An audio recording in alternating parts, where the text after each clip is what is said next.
Salut les dingues de 125. Aujourd'hui, on voit une moto qui fait partie du top 3 des meilleures motos sur le marché. C'est vraiment une moto, on va dire, qui est considérée dans le créneau très haut de gamme. Aujourd'hui, on passe en revue la CB 125R. Allez, c'est parti. Franchement, avec cette moto, tu peux sortir tout droit d'un film d'action. Une fois de plus, Tom Cruise, il a sa place, hein.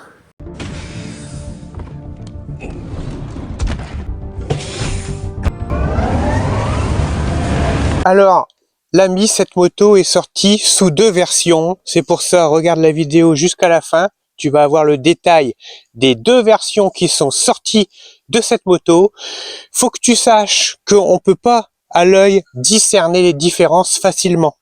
Vraiment, c'est du détail caché entre les 2 versions et je vais te détailler ça en fin de vidéo. Cette CB125R est la version de 2020. Elle dispose d'un cadre en tubulaire, à treillis, soudé, vraiment ce qui se fait de mieux en rigidité. La hauteur d'assise de la moto est relativement haute, elle est de 81,6 cm. Néanmoins, on va y revenir dans la vidéo, il y a possibilité d'adaptation d'un réducteur d'amortisseur pour descendre l'assise au sol. Elle a une longueur de 2 mètres 15 mm, ce qui est correct pour une moto de ce gabarit. Cette version fait 125,6 kg tout fluide embarqué. Pour ce qui est de la partie cycle à l'avant, on est sur une fourche massive, très épaisse au niveau des fourreaux, avec une section de diamètre 41 au niveau du bas de fourche. C'est une fourche inversée, fourche téléhydraulique, qui donne un aspect massif à l'ensemble de la machine. On est sur un disque de 296 mm,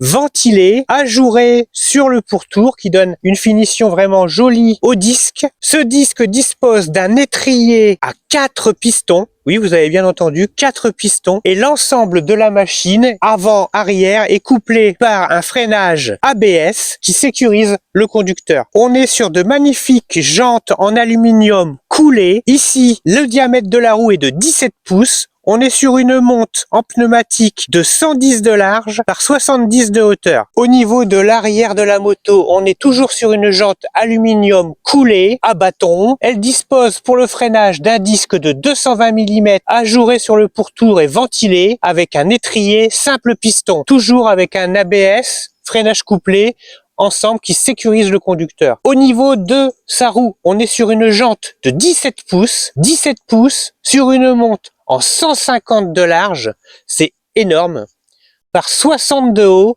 ce qui assoit la moto et lui confère une tenue de route exceptionnelle. Il n'y a qu'à regarder la grosseur du pneu pour comprendre, on est vraiment sur un gros pneu. Au niveau de l'amortisseur à l'arrière, on est sur un mono-amortisseur en position centrale. Celui-ci n'est pas réglable, néanmoins pour les gens de petite taille, il existe des réducteurs pour permettre de descendre l'assise du conducteur au sol. Je te mets le lien en description en dessous. Au niveau du moteur, les amis, pour cette version, on est sur un monocylindre 4 temps à 2 soupapes, refroidissement par liquide, en injection 1 ACT, développant 13,3 chevaux à 10 000 tours minute. Elle possède une boîte de vitesse à 6 rapports. Avec cette moto et son réservoir de 10 litres, tu auras une conso moyenne de 2,06 litres au 100 km.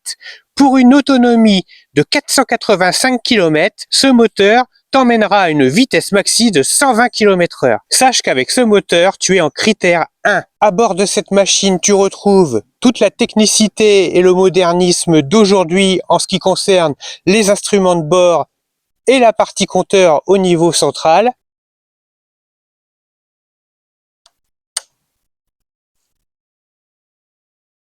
Compteur TFT digital regroupant toutes les informations primordiales. Il manque absolument rien sur cette moto, tout y est. On va y retrouver la jauge à essence, l'heure, le compte-tours en périphérie qui va jusqu'à 12 000 tours minute, bien évidemment la vitesse, le kilométrage total de la machine, la conso moyenne de la machine, l'indicateur des passages de vitesse, tu sais toujours dans quel rapport tu es engagé de 1 à 6. Sur le côté ici, tu disposes de 2 boutons te permettant de slider entre les positions, le kilométrage journalier, un timer, en dessous les différentes informations de consommation par rapport à la moto. Sur le pourtour, on va y avoir ici d'inscrit toutes les informations de base, clignotant, position plein phare, appel de phare, le témoin d'ABS. Ici, quand tu seras en fond de réservoir, tu auras un indicateur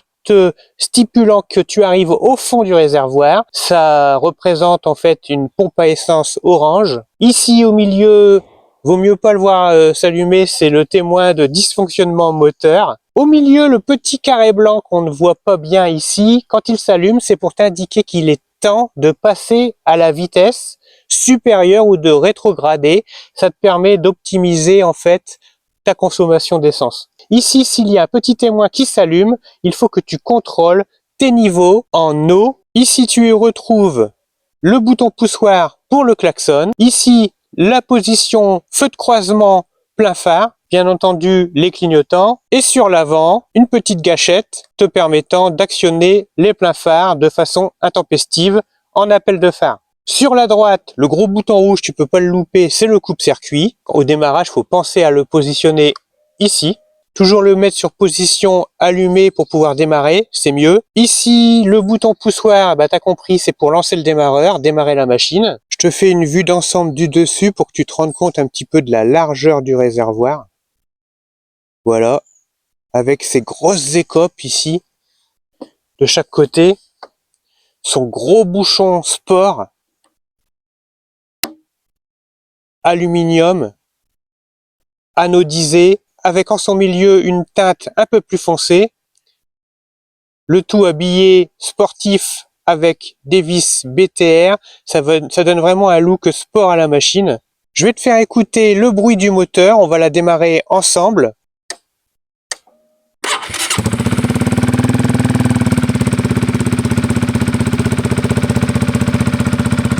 Alors pour cette moto, l'échappement a été modifié. Ce n'est pas le son d'origine. Ici, on est sur un pot Akaprovic. Ça confère à la moto un son vraiment très sport et agrémente la conduite plutôt sportive.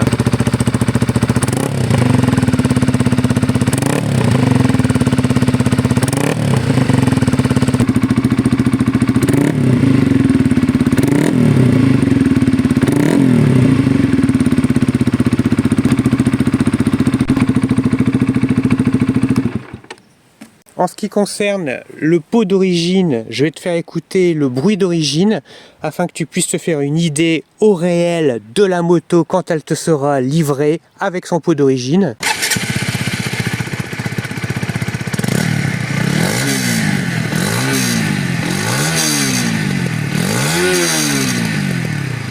Vraiment, cette machine, elle est inspirée de ce qui se fait de mieux. Elle reprend tout ce que les grandes ont au niveau qualitatif dans le très haut de gamme. Encore une fois, Honda ne nous déçoit pas. Que ce soit la Varadero, que ce soit la Shadow, que ce soit la CB125R, on est sur le haut de gamme de la marque avec une qualité de finition irréprochable. Ça, je tire mon chapeau à Honda parce que vraiment, ils font des machines assez spectaculaires au niveau conception. Les ingénieurs font vraiment fort au niveau de la réalisation et puis des cahiers des charges et ce qui concerne, on va dire, la mise en place des dernières technologies.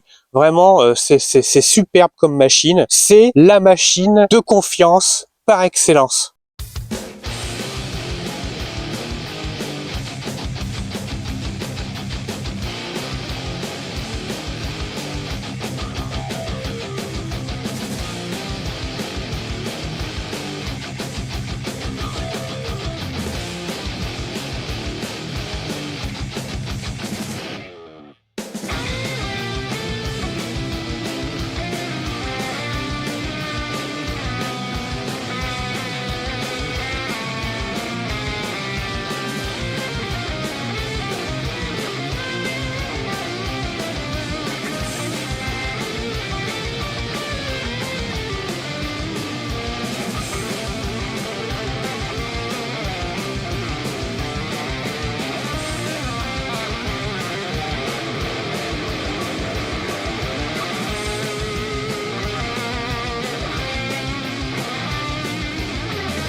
Au niveau du confort de conduite, on est vraiment bien assis sur cette selle qui épouse, on va dire de manière anatomique, l'océan du conducteur, d'accord, avec une position des jambes vraiment bien étudiée, légèrement, très légèrement en avant, de façon à avoir une position de conduite pas couchée, pas droite, mais légèrement inclinée, ce qui agrémente à la position de conduite en milieu urbain ou alors dans des virages serrés. Le conducteur à l'arrière, lui, disposera d'une petite selle avec une sangle pour pouvoir s'agripper. Vraiment une finition remarquable au niveau de la sellerie, qualitatif. Ici, l'arrière, j'adore. Ces lignes épurées, coupée au couteau. D'origine, elle n'est pas fournie avec cette bavette arrière. Ce porte-plaque, c'est nous qui l'avons rajouté. Ça lui donne un look un peu plus racé. Au niveau de l'éclairage à LED, tu y retrouves un ensemble qui est vraiment sympa. En haut, tu as un gros éclairage et en dessous, tu as des barres LED. Sur le dessus également. Et en dessous ici, les 3 LED qui lui donnent une puissance de feu. Superbe look, très épuré, toujours pareil, la câblerie, rien ne dépasse. Tout y est ingénieusement rangé. Au niveau de la trappe à essence, elle s'ouvre et ne se détache pas du réservoir. Ça, je trouve ça sympa. Ça te permet de pas te poser la question où est-ce que je pose le bouchon. Il est en fait sur une charnière, tranquille au niveau de la pompe à essence. Bien entendu, elle dispose d'une émane de direction. Alors cette moto a été commercialisée sous 2 versions. La version 1 qui est quasiment identique à la version 2. Très peu de choses arrivent à les différencier. Il faut vraiment être un connaisseur pour s'en apercevoir. C'est pour ça que c'est important que je te précise les différences. Cette moto a été commercialisée de 2018 à aujourd'hui. Aujourd'hui, on est en 2023 et les informations s'arrêtent à 2023 pour cette vidéo. Sache que de 2018 à 2020, cette moto a été commercialisée en version 1. Au niveau du moteur, tu seras en injection 1 ACT. Tu auras 2 soupapes. Tu consommeras 2,6 litres au 100 km avec une autonomie maximum de 485 km. Vitesse max, annoncé constructeur, 120 km/h. La version 1 sera en 13,3 chevaux et pèsera 125,6 kg. Le moteur sera en critère 1 et les différences au niveau carrosserie sont essentiellement au niveau de la couleur de la fourche. Ici, on est en couleur aluminium, gris, cache moteur noir, écope noir et jantes en alu noir. Ce sont les principales différences concernant la version 1 de la version 2. Pour la version 2, les amis, je te mets une image